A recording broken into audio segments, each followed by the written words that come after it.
할렐루야! 네, 우리 또 찬양 예배, 특별히 또 우리 부활절 축하 음악 예배로 드리는데요. 우리 모신 성도님들 주님 이름으로 축복하고 환영합니다. 네, 제가 1부에 한 번, 2부에 한 번 정중하게 이렇게 이별 인사를 드렸는데 쿨하지 못하게 또 나왔습니다. 이런 또 말씀을 전할 기회를 마지막으로 주신 당회장 목사님께 다시 한번 감사의 말씀 드리고요.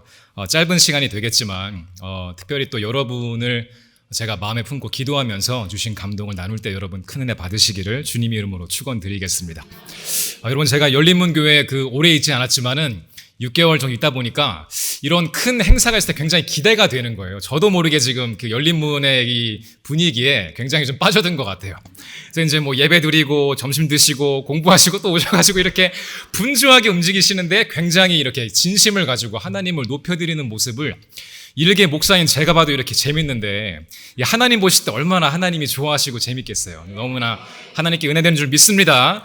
네, 여러분, 오늘 이 에스더의 본문, 사실은 그 에스더의 이 발언만 봤을 땐 굉장히 진지하고 심각한 그런 이야기일 수 있겠지만은 왜냐하면 그가 죽음을 언급하기 때문에 그렇지만, 하지만 오늘 또한 이 죽음 이후에 있는 부활을 우리가 기리며 또 특별히 예수님의 부활을 기리는 그런 날을 기념하며 우리가 나누기에 적당한 말씀이라 믿습니다. 여러분이 에스더는 어린 소녀였지만 하나님의 인도하심 가운데 그가 바벨론 포로에서 이제 페르시아로 가게 되었고 거기에서 이제 왕비가 됩니다. 근데 이제 하나님께서 에스더를 왕비로 부르신 데는 다 이유가 있었죠. 왜 그러냐면 이 이민 생활이죠. 여러분과 아마 굉장히 동질감을 느낄 수 있는 그런 그 역사가 이스라엘 가운데 있습니다. 그래서 이제 이민 생활, 너무나 이제 주도적으로 하지 못하고 이 다른 나라, 다른 민족이 주도적으로 행할 때 뭔가 그렇게 그 나라의 말을 들어야 되고 이렇게 우리가 주도적으로 행하지 못하는 그런 어려움 가운데 특별히 이제 이 하만이라는 이 페르시아 사람이 악한 마음을 품고 유다 백성들을 멸망시키려는 그런 음모를 꾸미게 됩니다. 그래서 이제 그것을 모르드게라는 이 사람이 알게 되고 그 사람은 이제 에스더의 삼촌이라고 이제 성경에 기록되어 있죠. 그것을 모르드게가 안 후에 자기 이제 왕비인 조카 딸을 찾아가서 에스더를 찾아가서 에스더야, 너가 지금 이럴 때가 아니다. 하나님께서 이 너를 왕비로 부르신 것이 바로 이때를 위함인지 누가 알겠느냐, 이렇게 말을 하면서 에스더에게 그 왕에게 나아가서 간청하여 이 그의 백성들, 유다 백성들을 구원할 것을 그에게 부탁하게 됩니다. 그 부탁을 받은 에스더가 이 삼촌의 부탁을 듣고 이제 삼촌 알겠습니다. 그러면 제가 3일간 금식하고 저뿐만이 아니라 우리 모든 이 수사안에 있는 지금의 이란 그 지역입니다. 지금 이 페르시아에 있는 이 도시에 있는 모든 유다인들을 다 말을 전해서 나와 함께 3일 밤낮을 금식하게 해주세요. 그리고 3일 금식이 끝난 후에 제가 왕 앞에 나아가서 저의 사정을, 저의 민족이 처한 상황을 아뢰고 그의 은혜를 구하겠습니다 라고 하는 것이죠. 자, 그런데 한 가지 어려운 게 있었는데 무엇이냐면 그 당시 여기 성경에 기록되어 있지만 왕을 먼저 청할 수가 없었어요. 왕이 먼저 부를 때는 알겠습니다 하고 가는 것은 괜찮지만 내가 먼저 왕에게 찾아가서 내가 먼저 왕의 방에 문을 두드리고 그에게 찾아가서 왕이시여 저를 한번 만나주세요, 이렇게 말하는 것이 금지되어 있었습니다. 그런 사람이 목숨을 부지할 수 있는 유일한 방법은 왕이 그 청함을 받고 그가 이제 그 리더십의 상징이죠. 그 왕이 가지고 있는 이 통치권을 상징하는 왕의 규, 셉터라고 하는데 그것을 내밀었을 때 그 사람이 살 수가 있습니다. 만약에 왕이 그 규를 내밀지 않고 무시하고 그냥 모른 채 하면 그 먼저 왕을 청하는 부탁을 한 사람은 목숨을 부지할 수가 없는 그런 참 고대의 그런 법이죠. 그래서 에스더가 말하기를 3일 밤낮을 먹고 마시지 말고 금식하게 하십시오. 나도 가겠습니다. 규례를 어기고 금식한 후에 내가 그 룰을 깨고 규례를 어기고 왕에게 나아갈 것이니 삼촌 제가 죽으면 죽겠습니다 라고 하고 이제 나간 거예요. 여러분, 작년 이제 그 추수감사 천국 때도 에스더가 있었죠. 지금도 기억이 나네요. 그때도 굉장히 진심을 다해서 그런 여러분 이 성경에 나오는 그런 대사들을 한 것이 제가 참 기억이 나는데, 여러분 죽으면 죽겠습니다. 죽음을 언급하고 있죠. 하지만 그 당시 에스더는 정말로 죽음을 앞에 두고 있는 상황이었지만은 여러분 히브리어로 이 죽음이라는 뜻은 본질적으로 우리가 그것을 탐구해 보면 그냥 우리는 생각에 죽음 하면은 숨이 끊어지고 우리가 관 속에 들어가고 이제 묻히고 이런 것을 생각하지만, 살아있지 않는 그런 상태를 생각하지만, 히브리인들의 생각 가운데 히브리어에 담겨있는 죽음이란 뜻은 사실은 그거보다 좀 더 본질적인 의미를 가지고 있는데, 무엇이냐면 경계를 넘어가는 것입니다. 히브리어 단어로 아바드라고 하는 것인데, 그래서 제가 이제 이거를 좀 더 알기 위해서 지금은 아니었지만 유튜브를 통해서 이 히브리 사람이 이 성경을 읽어주는 그런 게 있어요. 그래서 제가 이 부분을 히브리 사람이 어떻게 읽나 제가 잘 들어보았더니 이렇게 하더라고요. 죽으면 죽으리이다. 이 부분을, 그 부분만 제가, 다른 건 제가 못 외웠어요. 그 부분만 외웠습니다. 너무 어려워서. 이렇게 말하는 겁니다. 아바드티, 아바드티. 아바드티, 아바드티.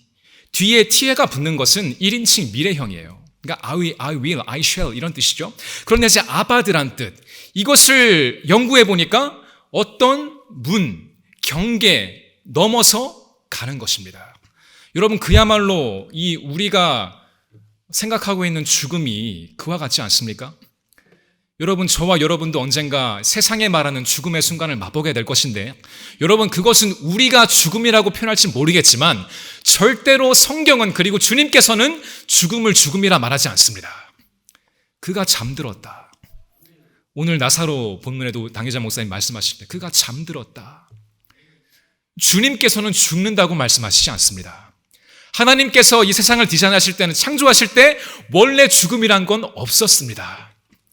그래서 이 죄와 타락으로 인한 우리에게 있어서 주시는 말씀 가운데 죽음이라는 것은, 히브리인들의 생각에 죽음이라는 것은 그냥 숨이 끊어지는 것, 그것이 뿐만이 아니라 다른 세계로 넘어가는 것을 의미합니다. 하지만 그것이 왜 두렵죠? 왜 무섭죠? 여러분, 죽는 사람이 왜 죽음을 무서워할까요? 왜 병실에서 있던, 집에서 있던 죽음에 임박한 그런 분들이 왜 그것을 두려워할까요? 왜냐하면 그 경계 너머에 무엇이 나를 기다리고 있을지 모르기 때문에 두려운 것입니다. 무엇이 있을까? 저 문 너머에 뭐가 있을까? 여러분, 그런 의미에서 우리 모두가 다 지금 육신으로 죽진 않았지만 사실은 살아가면서 이런 많은 문들, 많은 경계를 넘어오고 있다는 사실 여러분 알고 계십니까? 여러분, 처음에 이민 오셨을 때, 저도 이제 2001년도에 그 유학생으로 처음 미국이란 땅을 밟게 되었는데 굉장히 통과할 문이 많더라고요. 비행기를 내리면서부터 제가 실제로 미국 땅을 밟게 되는 거죠.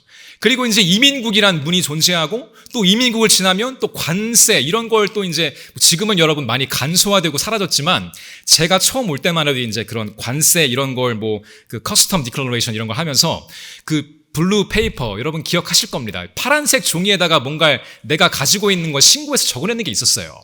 저는 처음이라서 굉장히 두려운 마음에, 원래 제가 그거를 장사하거나 그럴 게 아니면 그냥 개인 물품이야 안 적어도 되는데, 처음이니까 그 문을 통과하기 위해서 너무나 두려운 마음에 가지고 있는 걸 다 적었던 기억이 납니다. 참치 2캔, 5불 이런 거 쓰고. 저에게는 큰일이니까, 그걸 통과해야 되니까, 이민국을 통과해야 되니까, 나에게 주어진 삶을 살다가 보니까 이런 비행기를 타게 되었고, 미국에 오게 되었고, 이민국을 통과하고 심사를 통과하고, 내가 정말 가고 싶은 이 학교까지 안전히 도달하기 위해서 넘어야 할 경계, 넘어야 할 문들이 너무나 많은 것입니다. 여러분, 그런 것처럼 우리는 굉장히 살아가면서 수많은 문을 열어야 해요. 수많은 경계를 넘어야 합니다. 하지만 그 순간 그 순간 많은 분들이 두려움에 사로잡히고, 왜냐하면 모르기 때문이죠. 그 문 뒤에 무엇이 있을지 모르기 때문에 두려운 것입니다. 그래서 많은 사람들이 예수님을 믿지만, 하나님을 믿지만, 정작 그 마주한 경계 앞에서 발을 빼고 등을 돌려서 다른 곳으로 돌아가는 경우를 많이 봅니다. 하지만 여러분, 그것은 그리스도인들이 사는 방식이 될 수 없습니다. 저와 여러분은 하나님을 믿기 때문에 문을 열고 앞으로 나아가는 것입니다. 할렐루야. 바로 그 고백이 이 에스더, 어린 소녀의 이 절규에 담겨 있는 거예요. 삼촌, 나를 위해 금식해 주십시오. 나도 기도 열심히 하고 내가 가겠습니다. 문을 열고 가겠습니다. 죽으면 죽으리라. 아바드티, 아바드티. 내가 문을 열고 가야 한다면 삼촌 저는 문을 열고 갈 것입니다. 사랑하는 여러분, 우리 주님께서도 십자가 위에서 문을 여시고 가셨습니다. 그에게 마주한 운명, 그에게 주어진 사명을 거절하지 않으시고 피하지 않으시고 바로 저와 여러분의 구원을 위해서 우리 주님께서도 십자가 위에서 아버지 하나님께 그 죽음, 육신의 죽음 이후의 상황과 시간을 맡겨드린 줄 믿습니다. 아버지, 나의 영혼을 아버지께 의탁하나이다.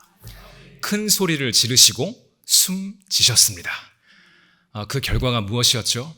우리 주님께서도 문을 열고 가셨는데 죽으신 지 사흘 만에 아버지 하나님께서 그를 무덤에서 일으켜 세우시고 부활시키신 줄 믿습니다.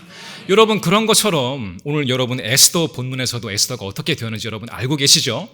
왕이 에스더에게 귀를 내밀었습니다. 그가 목숨을 부지할 수 있었고 목숨을 부지한 것뿐만이 아니라 사명을 가지고 나갔기 때문에 그 에스더를 통해서 수산에 살고 있던 모든 유다인들이 목숨을 구할 수 있게 되었고 음모가 드러났고 모르드게가 높임을 받았으며 그 유대 백성들을 죽이려고 했던 하만이 오히려 나무에 달려 죽음을 당했습니다. 여러분, 하나님의 나라는 이와 같습니다. 교회는 이와 같습니다. 현대 사회라고 해서 다를 것이 없습니다. 그러므로 저와 여러분에게 앞에 남아 있는 모든 길 가운데에도 우리가 믿음으로 기도하고 금식하며 주님 부르짖고 나아간다면 바로 그 문 너머에는 두려움과 걱정 가운데 있겠지만 그 문 너머에 누가 계실까요? 바로 우리 주님이 계실 것입니다. 바로 주님께서 저와 여러분을 기다리고 계실 것입니다. 우리의 손을 붙들고 계실 것입니다. 우리를 인도하실 것입니다. 저와 여러분을 하나님의 나라의 승리의 길로 인도할 줄 믿습니다. 여러분, 제가 이 교회에 와서 감동받는 부분 중에 하나가 뭔지 아세요? 여러분, 교회 이름이 무엇이죠? 우리 한번 같이 해볼까요? 하나, 둘, 셋. 열린 문. 할렐루야. 여러분은 이미 시작부터 하나님께서 여러분을 너무나 사랑하셔서 교회 이름부터 문을 열어놓으셨어요. 할렐루야. 그래서 열린 문 교회에서 할 것은 문을 열 필요가 없어. 열려 있습니다. 그냥 가면 되는 거예요. 할렐루야. 주님 믿으시고 가시길 바랍니다. 하나님 바라보시고 가시길 바랍니다.